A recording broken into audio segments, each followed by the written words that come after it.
High বন্ধুরা, নিশা blog চ্যানেলে তোমাদের সবাইকে স্বাগতম। আশা করি সবাই ভালো আছো, আমরাও খুব ভালো আছি। তো সকাল সকাল চলে এলাম আবারও একটা নতুন ব্লগ ভিডিও নিয়ে। তো তোমরা প্রথম থেকে শেষ পর্যন্ত দেখতে থাকো, আশা করি খুব ভালো লাগবে। আজকের ভিডিওটা এখান থেকে শুরু করলাম। তো ওর বাবাও কাজে চলে গেছে, বড় ছেলেটা পড়তে গেছে, ছোটোটাকেও হরলিক্স খাওয়ানো হয়ে গেছে, ও খেলা করছে। আর আমি এই যে এখন খাটটা পরিষ্কার করে নিচ্ছি। সকালবেলার অনেক কাজই হয়ে গেছে, সেগুলো আর তোমাদের সঙ্গে শেয়ার করলাম না। রোজ রোজই সকালবেলায় ঝাঁট দেওয়া, ঘর পোছা, বাসন মাজা, হরলিক্স খাওয়ানো থেকে শুরু করি। তো আজকে মনে করলাম ভিডিওটা এখান থেকে শুরু করি, কারণ রোজ রোজ একই যদি দেখায় না, তোমাদের কাছে একঘেয়ে হয়ে যাবে, তাই না? তো আমার বিছানাটা পরিষ্কার করা প্রায় হয়েই গেছে। ওদিকে আমি ভাতও বসিয়ে দিয়েছি, ভাতটা মনে হয় হয়েও গেছে। এই যে চলে এসেছি, ভাতটা হয়ে গেছে, ভাতটা নামিয়ে নেব। কাঠে ভাত বসিয়েছি, আর এদিকে মাকে আনাজ কাটতে দিয়ে দিয়েছি।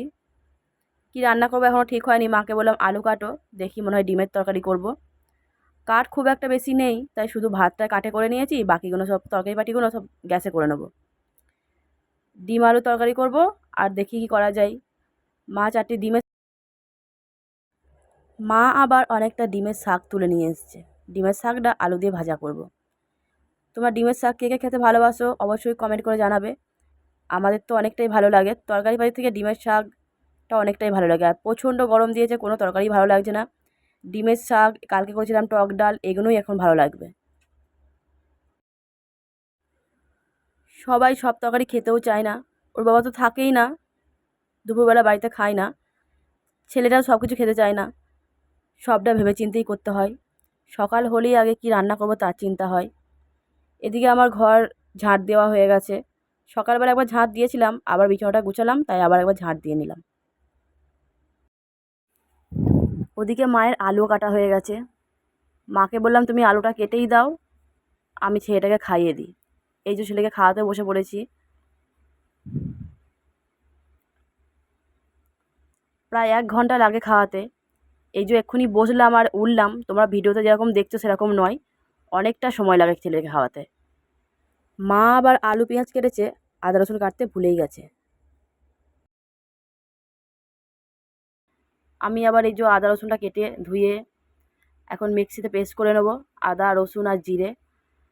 প্রচণ্ড গরম দিয়েছে, তাই আজকে শুকনো লঙ্কা দিয়ে তরকারি করব না, কাঁচা লঙ্কা দিয়ে তরকারি করব। মিক্সিতে পেস্ট করে নিলাম।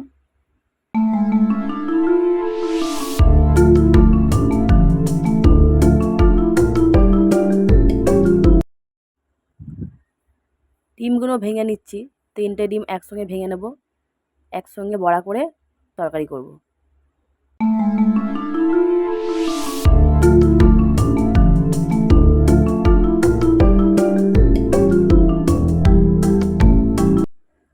প্রচণ্ড গরম পড়েছে, তাই চেষ্টা করছি সকাল সকাল রান্না করে নেবার। সকাল সকাল রান্না করে নিলে না, পাখার তলায় গিয়ে একটু বসা যায়, তাহলে যত বেলা হবে রান্না করতে কিন্তু খুব কষ্ট হয়।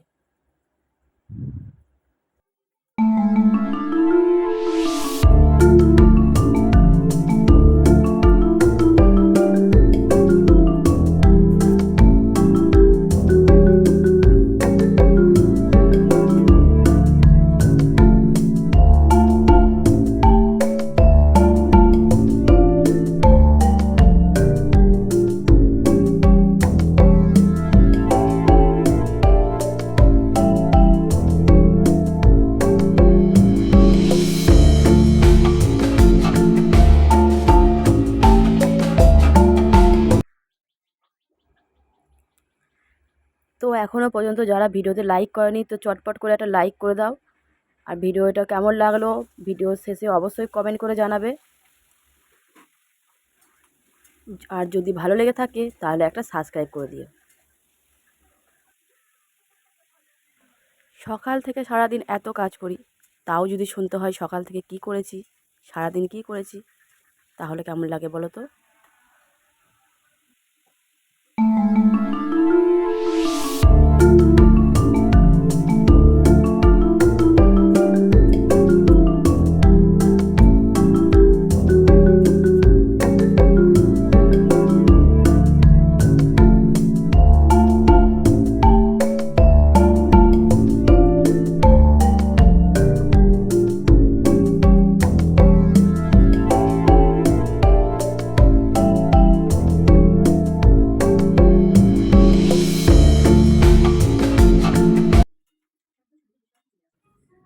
তো দেখো এখানে আমার তরকারিটা ফুটে গেছে, এবার ডিমগুলো দিয়ে তরকারিটা আরেকটু ফুটিয়ে নেবো, তাহলে হয়ে যাবে আজকে তরকারি।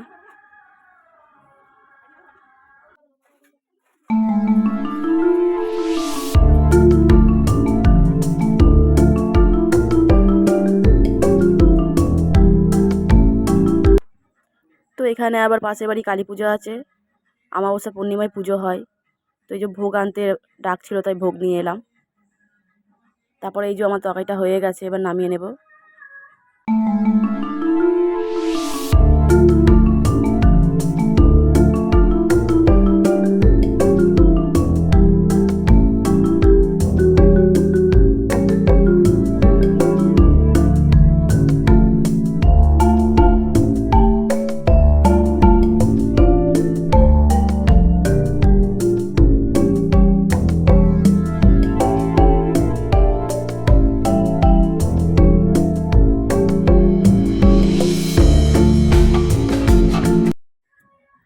তো আমার তরকারিটা হয়ে গেছে, এখানে ডিমের শাকটাও ভেজে নিচ্ছি। ডিমের শাক ভাজা হয়েই গেছে। আজকের মতো রান্না কমপ্লিট। তোমাদের এই যে দেখিয়ে দিলাম কী কী রান্না করেছি। এখানে যে ডিম আলু তরকারি,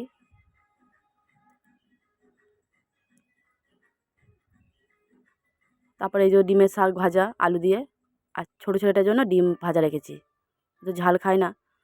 তো আজকের মতো ভিডিওটা এখানেই শেষ করছি, টাটা।